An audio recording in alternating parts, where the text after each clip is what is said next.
Hapon sa ating lahat at tayo po'y nagpapasalamat sa Diyos sa mga araw na ito na muli ay atin naman pong mapapakinggan ang kanyang mga salita. Ito po ay last warning ng Panginoon sa pamamagitan ng mga ngaral na nais pong iparating sa atin ng Diyos sa hapon na ito upang nang sa gayon pagka ito'y matupad na, wala pong maisusumbat sa atin ang ating manlalalang.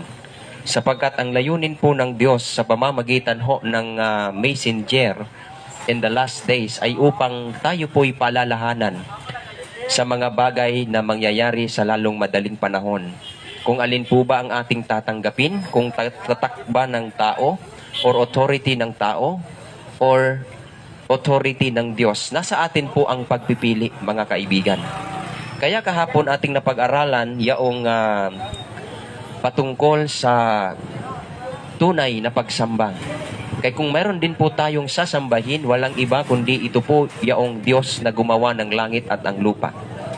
At itong ating Panginoong Diyos na gumawa ng langit at ng lupa, nagbigay po siya ng mga utos or mga kautusan na ito po yung standard na dapat lakaran ng tao upang sa gayon, ito po ang nagpapatunay na atin pong inuunor at sinasamba ang ating manlalalang.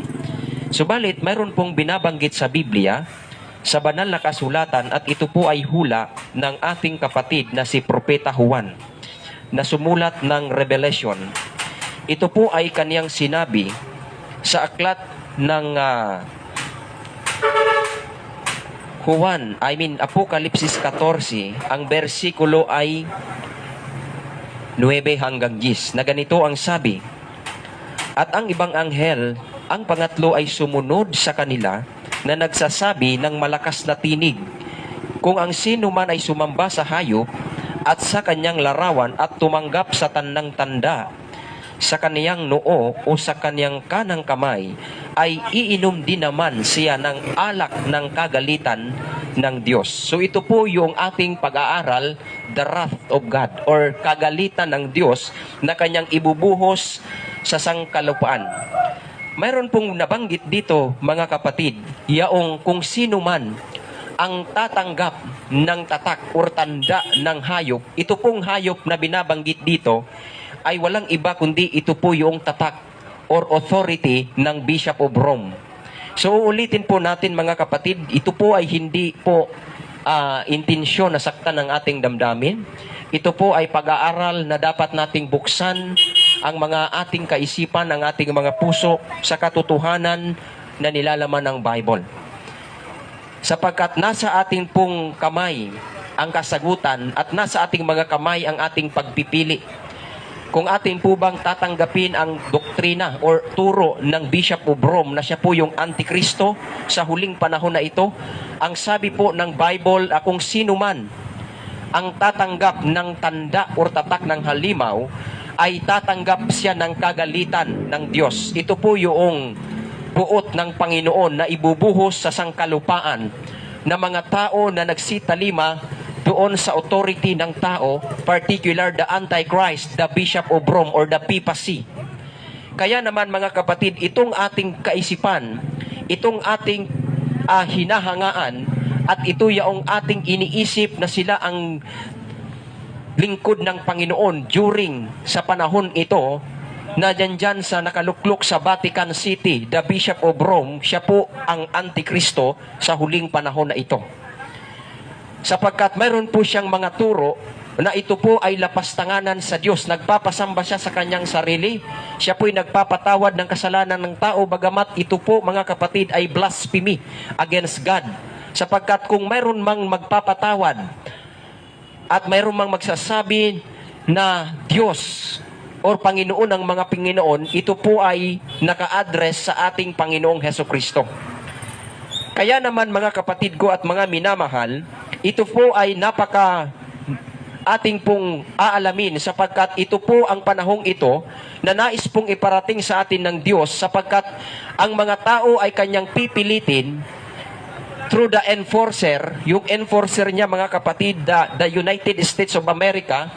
Ito po yung kaharian ngayon, at kasama po ang mga Protestantism na mga nagtuturo ng mga kasinungalingan, ito po ay kanilang ipipilit na papasunod sa tao at ito po ang nangyayari sa panahong ito. Darating po ang mga kapatid na sa buong sanlibutan, darating po itong tinatawag na authority ng Antikristo. Ating na pong napag-aralan na kung mayroon mang tanda ang Antichrist, the Bishop of Rome na tinutukoy, walang iba kundi ito po yung Sunday sacredness. Paano natin nasabi? Ayon po sa ating palaging binabasa, the Catholic Record, September 1, 1923, the Sunday is our mark of authority. The Church is above the Bible. Ito po yung sabi sa sulat ng kanilang kasulatan. Yung Sunday, yung linggo ay kanilang kanilang tanda ng kanilang otoridad. At ang Biblia, yung iglesia ay taas sa Biblia. Bagamat ito po kailanman ang Biblia, ito po ay palaging taas dahil ang laman po nito ay Word of God. At alam natin, according sa John chapter 17, verse number 17, na ang salita mo, O Diyos, ang katotohanan, at ang katotohanan ang magpapalaya sa kanila. Kung mayroon mang katotohanan na binabanggit ang kasulatan, ito po'y walang iba kundi yaong salita ng Diyos. Kaya ang nilalaman ng Biblia, ito po'y salita ng Diyos. Kaya nga tinawag itong instruction before leaving the earth. Ito po'y instruction manual sa atin na mga tao nang sa gayon, ito po'y magiging guide natin bago tayo mawawala sa sanlibutan na ito. So ngayon mga kapatid at mga kaibigan ko, madadaya ang tao pagka siya po'y maniwala kung ano ang sinasabi ng mga tao sapagkat kung hindi ito ayon sa Bible. Kaya naman mga kapatid, pupuntahan natin kung ano po ba itong kagalitan ng Diyos na kanyang ibubuhos sa buong sangkalupaan na mga tao ang nagsistanggap nito, yung mga tao na hindi tumanggap sa authority ng Panginoong Hesukristo.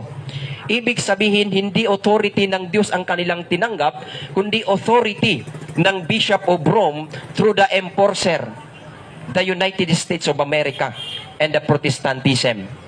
So ito po yung mapanganib sapagkat sinasabi po ng Revelation chapter 16 at ito po'y nakahula na sa Biblia at hindi pwede itong baliin na ganito ang mangyayari sa mga tao na nadadaya at tumanggap ng tanda at authority ng tao. Ganito ang ibubuhos at kanilang matatanggap sa tinatawag na the close of probation. Sarado na ang kaligtasan. Nasabi po ng anghel sa Apocalypse chapter 16 verse 1, at narinig ko ang isang malakas na tinig mula sa sanktuaryo na nagsasabi sa 7 anghel, humayo kayo at ibuhos ninyo ang 7 mangkok ng kagalitan ng Diyos. Itong anghel dito, ito po'y anghel ng Panginoon sa kalangitan. Hindi po ito messenger, kundi ito po'y anghel ng Diyos sa kalangitan na sila po ang magdadala ng 7 mangkok na ibubuhos sa sangkalupaan. At ito po ang una na sinabi ng Biblia sa verse 2, at humayo ang una at ibinuhos ang kanyang mangkok sa lupa at naging sugat na masasama at mabibigat sa mga taong may tanda ng hayop na yaon at nagsisamba sa kanyang larawan. So, yaong unang ibubuhos sa 7 salot na kagalitan ng Diyos sa buong sangkalupaan, ito po mga kapatid, walang iba kundi yung mga pigsa, mga sugat na nagnanaknak, at ito po'y makakamtan ng tao, yung mga tao na nagsitanggap sa authority ng Bishop of Rome through the enforcer. So ito po'y katotohanan na aming sinasabi sapagkat ito'y magaganap sa lalong madaling panahon pagka ang Sunday law, yung tinatawag na Universal Sunday Law ay ma-implement sa lahat ng tao sa buong sanlibutan na gagawin ng enforcer ng Antikristo. At ito po'y ibubuhos mga kapatid base po sa hula. Ito po'y aming sinasabi sa inyo sapagkat ito po ang nais ng Panginoon sa atin na ipaalam sa inyo sa lalong madaling panahon na bubuhos ng Panginoon ang kanyang kagalitan. Mga kapatid at mga kaibigan, una, walang iba kundi yung sugat na masama at mabibigat na mga. Ito po'y sugat na nagnanaknak mga kapatid. Pigsa. Kung sa ating term mga hubag. Ito po yung mga tao na hindi tumanggap sa authority ng Diyos, kundi ang kanilang tinanggap yaong authority ng Antikristo, the Bishop of Rome, magkakaroon po nito ng mga bigsa at sugat na nagnanaknak. At pangalawa, mga kapatid, at ibinuhos ng ikalawa ang kaniyang mangkok sa dagat at naging dugo na gaya ng isang patay, at bawat kaluluwang may buhay sa makatuwid ang nasa dagat ay nangamatay. So ganito ang mangyayari sa ikalawang anghel na pagka kanyang ibuhos ang kanyang ikalawang mangkok, ang karagatan ay magiging dugo at ang mga nabubuhay diyan, mga isda ay mga mamatay dahil sa ang dagat, ang karagatan ay magiging dugo. Ito po'y hinihula ng Biblia. At ito'y katuyakan na mangyayari sapagkat galing po ito sa salita ng Diyos. At yaong pangatlo ay sinabi sa verse 4, at ibinuhos ng ikatlo ang kanyang mangkok sa ilog at sa mga bukal ng tubig at nagiging dugo. So ganito ang magiging kalagayan bukod sa dagat. Ang mga batis, mga ilog, ang mga tubig diyan, mga kapatid, ay magiging dugo. Sabi ng Biblia, kaya ang tao ay mahihirapan sa panahong ito sapagkat wala nang iinumin. Lahat ng tubig sa batis, ilog, ang mangyayari, kaibigan, ay magiging dugo ayon po sa sulat ng hula ni John. At sinasabi po sa verse 8, yung ikaapat na salot na ginamit dito, ang sinabi po dito, at ibinuhos ang ikaapat na kanyang mangkok sa araw at ibinigay nito sa kanya ng masunog ng apoy ang mga tao. So itong araw, mga kapatid, na dito po'y napakainit, pagdating sa tinatawag na 7 last plagues, yung ikaapat na mangkok na kagalitan ng Diyos na ibubuhos sa sangkalupaan sa mga tao na nagsisatanggap sa tanda ng halimaw na walang iba kundi yung Bishop of Rome through the enforcer, the United States of America and the Protestantism, ito pong liwanag ng araw ay magbibigay ng matinding init na nakakapaso. So ganito po ang mangyayari sa sanglibutan na pagka hindi natin pakinggan at tanggapin ang sinasabi ng mga propeta. At dito po sa verse 10, ito po yung ikalima, at ibinuhos ng ikalimang anghel ang kanyang mangkok sa luklukan ng hayop na yaon, at nagdilim ang kaniyang kaharian, at nginangat-ngat nila ang kanilang mga dila dahil sa hirap. At sila'y namusong sa Diyos na sa langit dahil sa kanilang hirap, na sa kanilang mga sugat na hindi pa sila na nagsisi sa kanilang mga gawa. Instead na sila ay magsisisi, subalit kanila pang binalingan ng sisi ang Diyos. Ibig sabihin, mga kapatid, nilapastangan pa nila ang Panginoon. Ito po ay sa panahon na tinatawag na close of provision. Kaya nga wala nang pagsisisi dahil sarado na ang kaligtasan.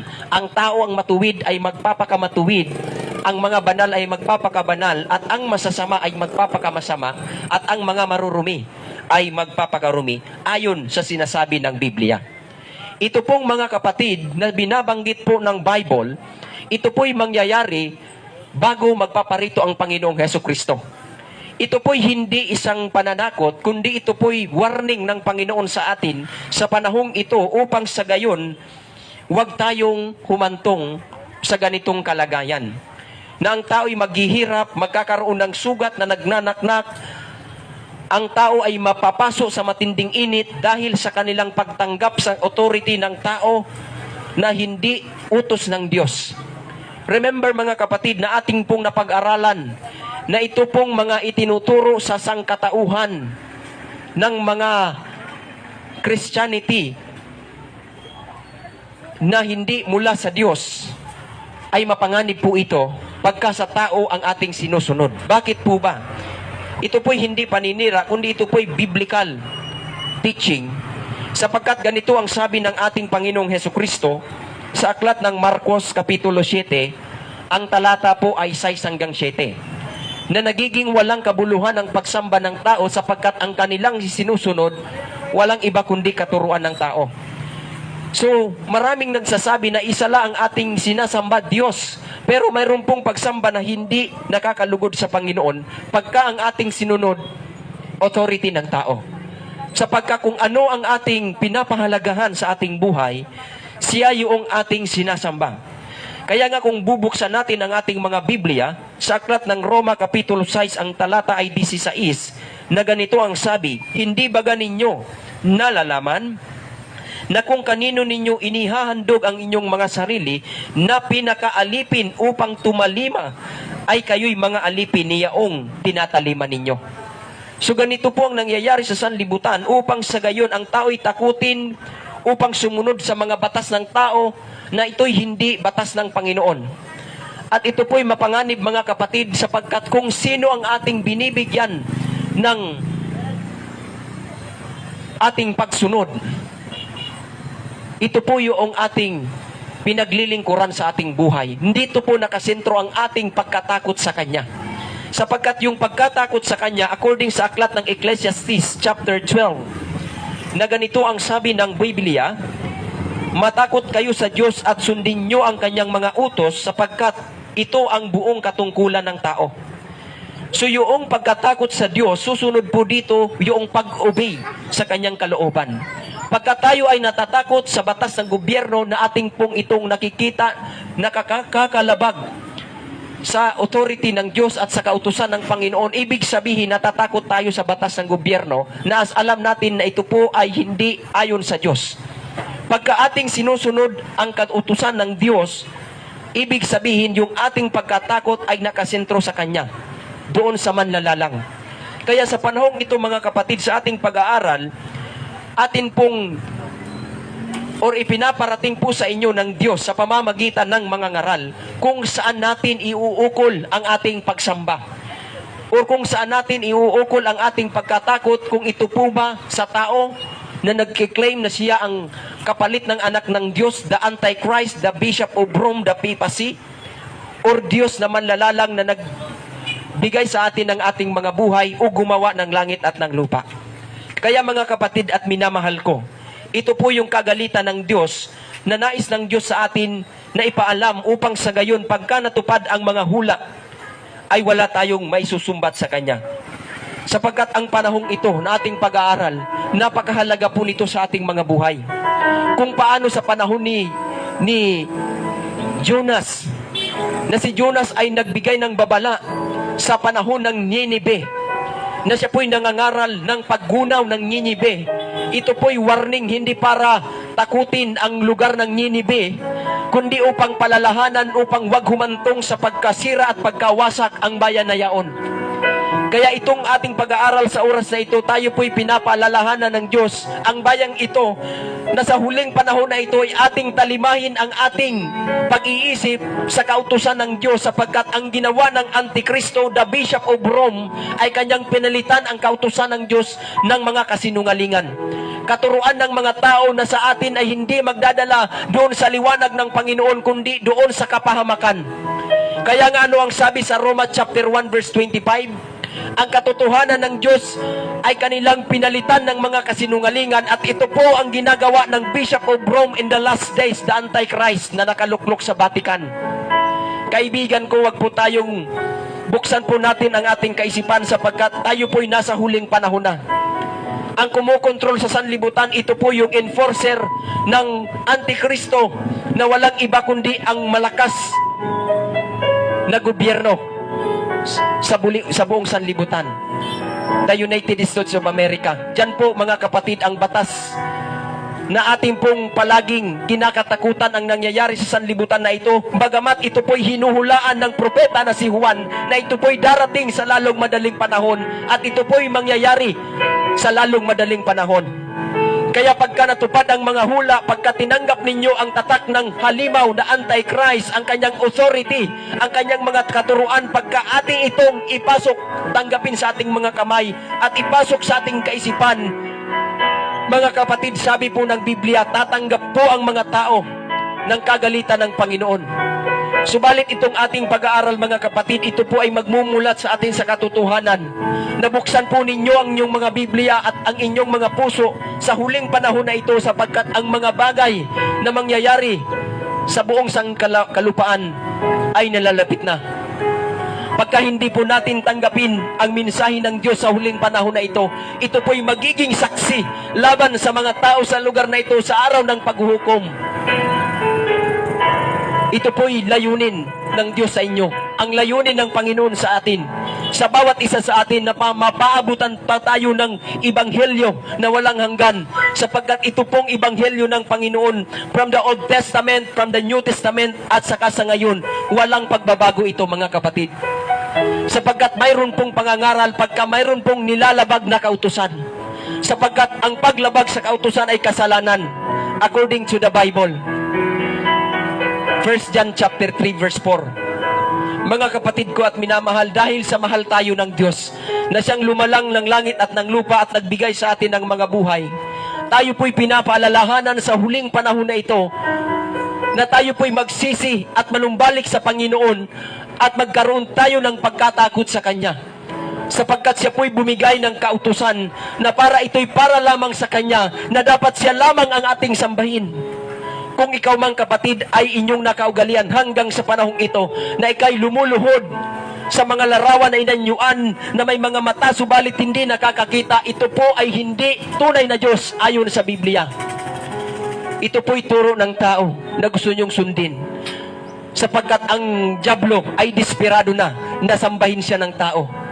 Sapagkat doon po sa kalangitan, sinulog po siya ng Diyos dito sa lupa dahil siya po ay nagtangkang maging kapantay ng Diyos at gustong magpasamba sa mga anghel. Hanggang gayon mga kapatid, ganito ang kanyang ginagawa na lahat ng mga tao sa buong sanglibutan ay kanyang dinadaya upang sambahin siya. Subalit ayaw ng Diyos na mangyari ito at pinipigilan ito ng Diyos sa pamamagitan ng mga ngaral upang sa gayon huwag siyang makapangdaya ng marami. Sapagkat darating ang kanyang pagkawasak at siya po'y ibubulid doon sa naglalagablab na apoy. Kaibigan ko, mahal kayo ng Panginoon. Palagi natin itong sinasabi sa aklat ni Apostol Pablo na ibig ng Panginoon na ang lahat ay makaalam ng katotohanan at maligtas. Dahil ayaw ng Diyos na ang tao'y mapunta doon sa impyerno at makatanggap ng kagalitan at puot ng Panginoon, na ito po'y walang iba, yung mga salot na ibubuhos ng Diyos sa mga tao na nagsitanggap ng authority ng tao, ng Antikristo, the Bishop of Rome, the Antichrist. Mga kapatid at mga kaibigan ko, hindi po ito kailanman paninira, kundi inabubuksan ang ating kaisipan patungkol sa katotohanan ng Diyos. Tanggapin mo ngayon ang Panginoon nating Diyos. Ano man ang ginagawa mo sa buhay mo ngayon, kung ikay nasasaktan, kaibigan, buksan mo ang iyong Biblia. Pag-aralan natin. Sapagkat ito po'y nasa huling panahon na po tayo. Kailanman ang ating sanlibutan, hindi na po ito babalik sa dating kalagayan. Maraming ang nagsasabi na babalik, subalit kailanman, according sa Bible, hindi na po ito babalik. At matindi pa ang mangyayari sapagkat sabi po ng Panginoong Hesukristo, magkakaroon ng matinding kapighatian na hindi pa nararanasan mula pa ng likhay ng Diyos ang sanlibutan. Kapatid ko na minamahal, anuman ang ginagawa mo ngayon, manalangin ka sa Diyos at tanggapin mo ang Panginoong Hesukristo. Sapagkat ang Panginoong Hesukristo ang siyang susi upang sa gayon ay masunod natin ang kanyang kalooban sa ating mga buhay. Purihin ang Diyos sa umagang ito.